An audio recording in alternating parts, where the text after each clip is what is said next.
ছোটবেলায় আমাদের বাড়িগুলোতে একটা খুব ভারী কাঠের দরজা থাকতো। সেই দরজাটা যখন বন্ধ হতো তখন বাইরের পৃথিবী জানতো না ভেতরে কি হচ্ছে, জানতোই না। সেই বন্ধ দরজার ওপাশে একটা আলাদা জগৎ ছিল, যার নাম সংসার। সেখানে মান ছিল, অভিমান ছিল, দরাজ গলার হাসি ছিল, আবার বালিশে মুখ লুকানো গোপন কান্নাও ছিল। কিন্তু যাই ছিল সেটা ছিল একান্তই নিজেদের, বাইরের কারোর, এমনকি প্রতিবেশী কাকিমা মাসিমারও সাধ্য ছিল না সেই পবিত্র গণ্ডিতে উঁকি মারার।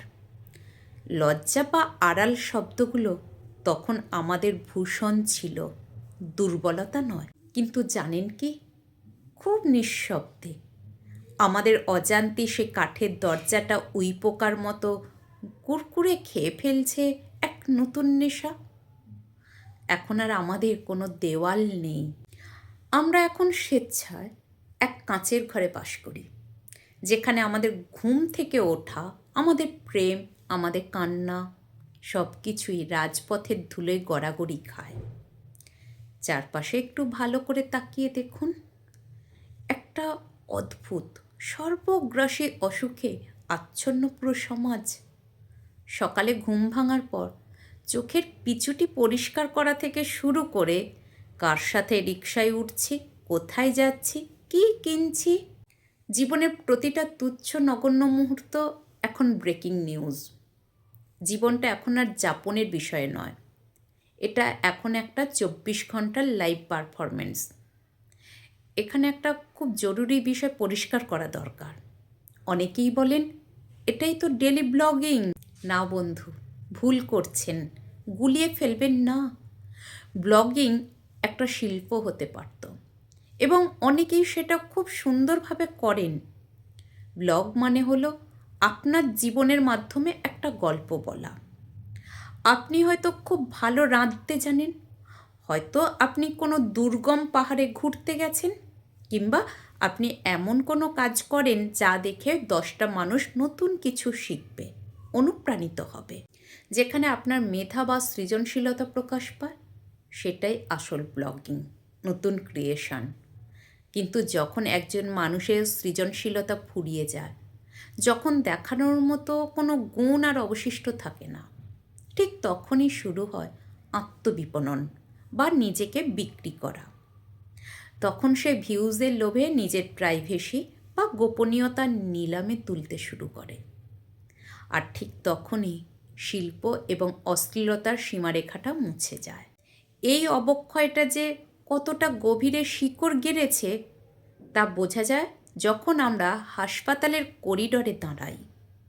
বুকের ভেতরটা দুমড়ে মুচড়ে যায় দৃশ্যগুলো দেখলে। এর চেয়ে মর্মান্তিক, এর চেয়ে নিষ্ঠুর দৃশ্য আর কি হতে পারে? এরপরে যে অংশগুলো বলবো, কোনো পার্টিকুলার ব্যক্তিকে আক্রমণ নয়, আমার কাজও সেটা নয়, বরং বর্তমান সমাজের সিংহভাগ অংশটাকে তুলে ধরছি। একবার দৃশ্যটা কল্পনা করুন। পরিবারের কোনো বয়স্ক মানুষ, হয়তো আপনার জন্মদাতা বাবা বা মা বা কোনো অভিভাবক, যিনি আপনাকে তিল তিল করে বড় করেছেন, তিনি আজ জীবন মৃত্যুর সন্ধিক্ষণে। হাসপাতালের বেডে তিনি যন্ত্রণায় কাতরাচ্ছেন, শ্বাস নিতে কষ্ট হচ্ছে, চিকিৎসকরা ছোটাছুটি করছেন। আর ঠিক সেই চরম সংকটের মুহূর্তে তাদেরই সন্তান এক হাতে তাদের ধরে, অন্য হাতে মোবাইল উঁচিয়ে সেই যন্ত্রণার দৃশ্য রেকর্ড করছে। ক্যামেরার লেন্সে তখন ফোকাস করা হচ্ছে বাবার যন্ত্রণাকাতর মুখটা। ভিডিওর ক্যাপশন হবে, বাবা খুব অসুস্থ, সবাই প্রে করুন। আর ভিডিওটা শেষ পর্যন্ত দেখুন। ছি, ধিক্কার জানাই এই মানসিকতাকে। ওই মুমূর্ষু মানুষটার যন্ত্রণার চেয়েও কি আপনার কাছে ওই মুহূর্তে রিচ আর ভিউ বেশি দামি হয়ে গেল? মৃত্যুসজ্জাতেও মানুষ একটু নিভৃতে থাকার অধিকার পায় না? একে আপনারা ব্লগিং বলেন, আমি একে বলি অনুভূতির মৃত্যু। লাশের ওপর বসে ব্যবসা করার মতো জঘন্য কাজ এটা। শুধু কি তাই, বাঙালির কাছে অন্ন বা খাবার ছিল দেবতার সমান। দুপুরে বা রাতে যখন পরিবার খেতে বসতো, তখন ওটা শুধু খাওয়া ছিল না, ওটা ছিল একটা মিলন মেলা। আর আজ সামনে গরম ভাত, প্রিয় মানুষের রান্না, কিন্তু না, সেখানেও শান্তি নেই।